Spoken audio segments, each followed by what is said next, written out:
India is ranked 135th among 146 nations on the World Economic Forum's ranking of nations on gender parity. But in the aviation sector, India is clearly bucking the trend, with 15% of pilots being women, which is twice the number of female pilots in the United States. India's youngest airline, the Akasa Group, has a mission to increase women participation in its workforce from 37% to 50%. My colleague Daanish visited the Akasa Airline's training center to find out more about the company's push towards gender parity.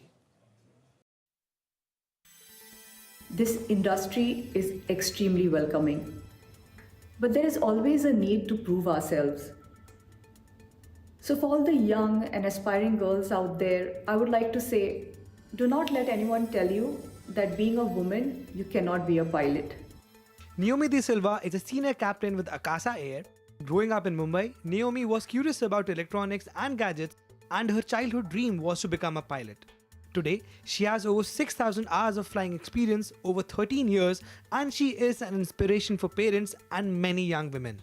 I was operating out of a tier 2 city and I met this lovely elderly gentleman, and he was quite surprised to see me in uniform.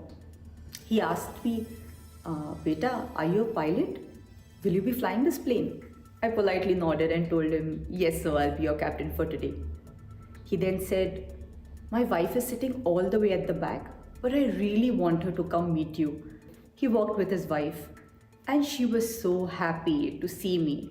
They couldn't stop showering me with blessings. She mentioned that she had never seen a woman flying a plane before, and that she had a 15-year-old granddaughter and they were saving money for her wedding. But looking at me in uniform, they wanted her to be a pilot as well.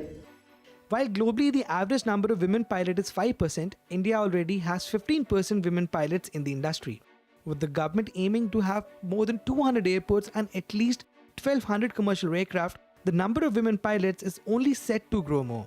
Akasa Air, which made its debut just 6 months ago with 17 aircraft, will be inducting at least 50 new planes. For Akasa, gender parity is a key part of their growth strategy, and 37% of company's workforce comprises of women, and at the senior leadership level, 1/3 of the officials are women. You have the policies such as the creche that we have for them. We have all our crew that is dropped, picked up, just to create an environment which makes them feel that they will grow equal to their male counterpart. We have promotions that are mostly internal, right? So you'll see a lot of the, generally as a culture, we don't just hire people at every band from the outside. You'd look at your own people growing. I mean, our emphasis is that, at some point, we always have an organization which is 50-50, right? We have an equal workplace for both men and women. Angel Pradhan and Suroshri were among the first crew members to join Akasa Air, a challenging job that requires patience and empathy. Who inspired me was my Masi, my mom's sister, who's been a friend to me. My parents were very, very, very supportive to me, and they actually supported me in my decisions. So I became cabin crew then. Akasa core value has taught me to empathize. Always put yourself in their shoes. It could be any reason. Difficult situations of passengers depends on how you look at things, I would say. So if we can just, might as well talk about our core value of Akasa, which is empathy.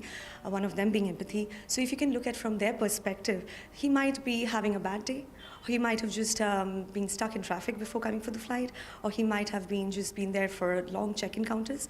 So in that case, so if you can just empathize a bit and try to understand from their perspective, I think things get easier. Well, this is a very special year for the country as India is chairing the presidency of the G20, and in order to become the second largest economy, India needs to ensure that it fires on all cylinders, and more sectors, more and more companies need to ensure that more women are part of the formal economy. And once India achieves all of this, then there's nothing that can stop India's rapid growth. With video journalist Rajendra Singh, this is Daanish for CNBC-TV18. And keep watching more such stories.